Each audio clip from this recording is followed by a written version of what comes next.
Ayan mga kabagis. So kahapon natin sila pinurga, ngayon pa lang natin sila pinaliguan.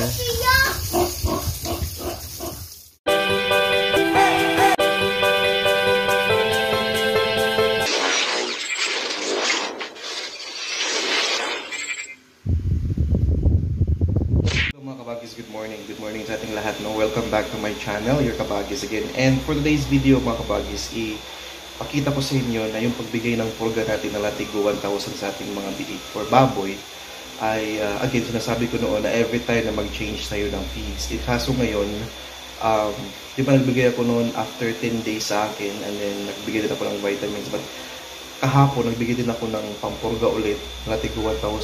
Same again, 2 ml bawat isang biik. Bali, isang sachet, isang biik yung ginagawa natin mga kabagis. Take note of that. Ginagawa ko is nagbigay ulit ako kasi nakita ko na yung pagkain nila o yung performance nila, the way sila kumain is hindi ganun kasulit sa akin, and gusto ko na mas kakain pa sila ng mas mabilis at mas marami pa kasi nga mabilisan lang to ang ginagawa natin. As much as possible, mga 3 months mai-dispose at maibenta na natin. Pero ewan ko kung aabot ba yan ng 3 months kasi wala na nga tayo pambili ng feeds. And ginagawa ko, iniisip ko na ibenta yung kalahati kasi pwede na siyang malitsyon eh. Kahit ganun pa kaaga, ganun pa kabata, pwede na siyang malitsyon. Mahal ang litsyon dito sa amin. Yung bintahan, mahal yung iba yung arrangement ng pagbenta mo ng litsyon or pagbili mo ng litsyon kaysa dun sa karkas or rasyon. So, yun, para makasurvive yung apat at maibenta natin after 3 months as a fattenings. So, yun yung iniisip ko. Just keep watching mga kabagis para makita ninyo yung resulta. Again, nagpurga ulit tayo. Same process pa rin. Isang ganong takal, yung 1 kilo. Half noon, nilagay ko ng feeds. And then, nilagay ko lahat yung sachet doon na 8 sachet na latigo 1,000.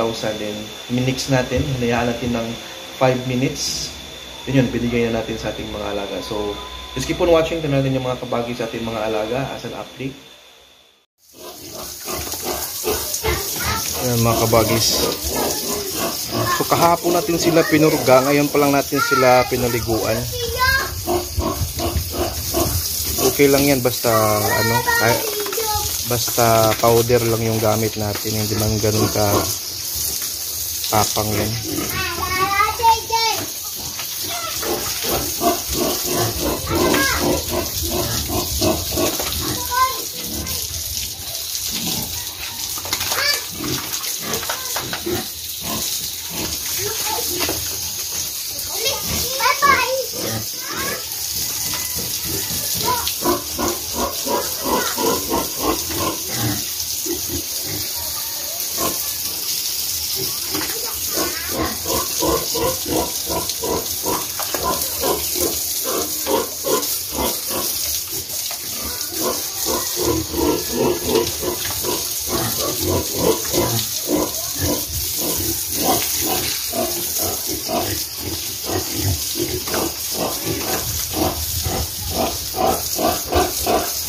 Hingi ng tubig yung isa.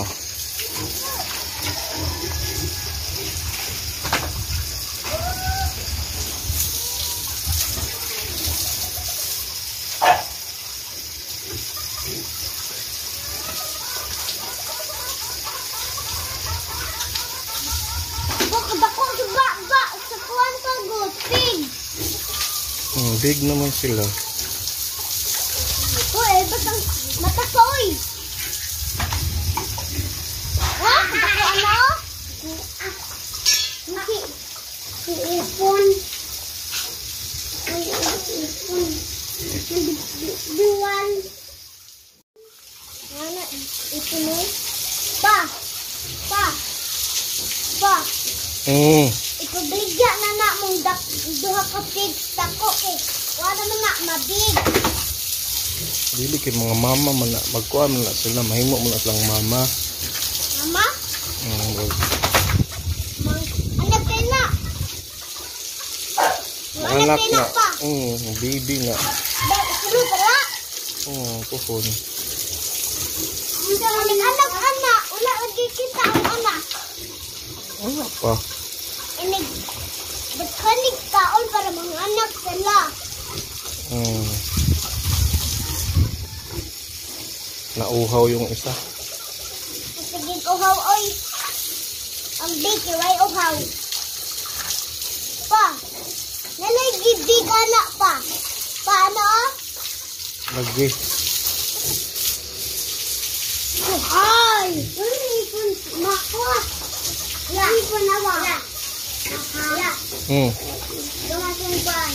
Ang babos lang mo kayo dumating mata. Hindi ipon. Ow! Ow! Inchik. Inchik ang baboy. Inchik baboy. Inchik ang mata. Inchik ang mata. Inchik ang mata. Inchik. Ito. Ang bayan ito.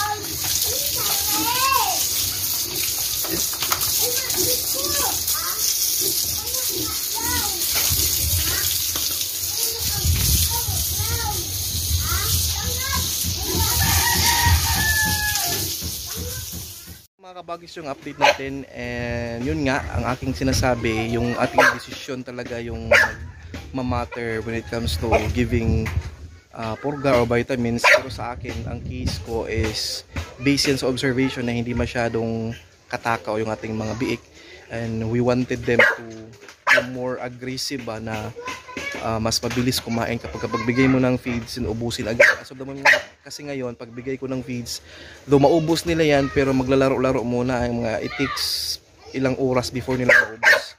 So gusto ko yung pagbigay ko ng feeds is mga wala pang 1 hour dapat ubos na.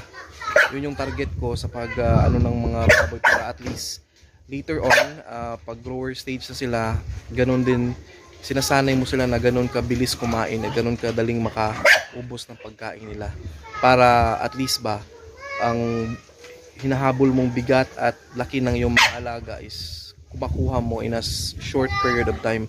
Kaya yun, nagpurga tayo. And sa mga nagtatanong, again, sa pagpurga, nasa sayo niya yan, but normally yung ginagawa ko every change ng kids. Ngayon lang ako nagpurga again after 2 weeks nung pagpurga ko nung una, kasi nakita ko hindi ganoon kaganda ang pag-ubos nila ng feeds nila.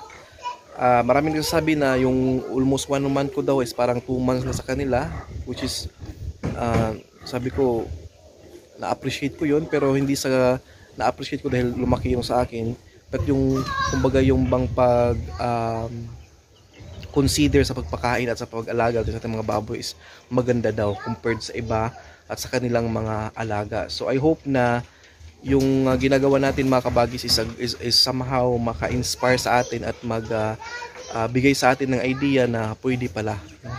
So yun, wala yung hype, yung atong ginagawa is based on ano talaga, actual, no? Sa pag-alaga natin, actual yung pagpakain, actual lahat, and update natin mga kabagis. So hopefully, no, i-make sure natin na panoorin natin yung ibang mga videos natin, more especially sa mga bagong viewers or bagong mga subscribers na nanonood sa isang video lang, and then they will ask you questions na pwede namang masagot sa sarili nila in watching some other videos na ginagawa natin sa mga updates at mga big.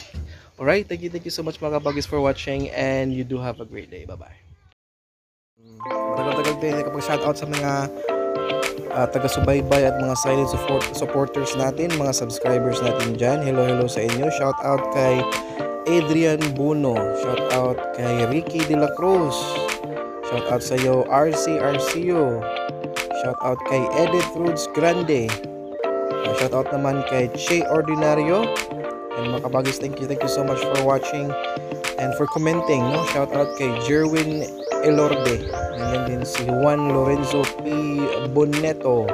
Shoutout kay Marivic Magkulang, Zags TV. Yan si Donald Pinaranda, si Janice Arobo, Edith Roods Grande, Irish Dream Ariola. Shoutout kay Clyde Rose Asas.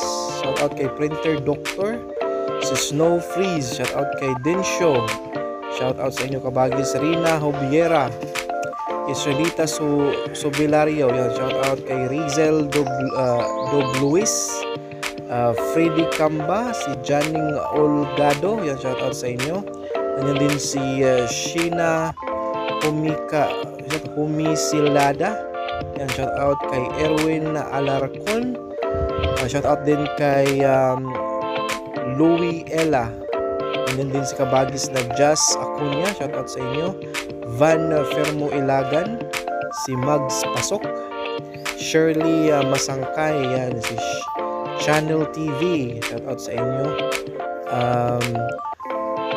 Adore Lobo, yan, si Rans 12 Ibay, Tia Rojas, shout out kay Nilin J. Munares, si Joaquin Ang, nandiyan din si Loisa Villar, shout out sa inyo. Si Glory Jean Item, Marco Gabriel Inting, nandiyan din si kabagis na Earl Ban, shout out sa inyo. Si Erwin Alarco, na-mention ko na yan. Marilyn Chan, yan, 1000% true inggit is real. Yan, kabagis na din si Rachel Ajit. Yan, shout out sa inyo. Thank you so much. At gusto ko rin i-mention si kabagis na Mike Biflor. Shout out sa iyo, kabagis.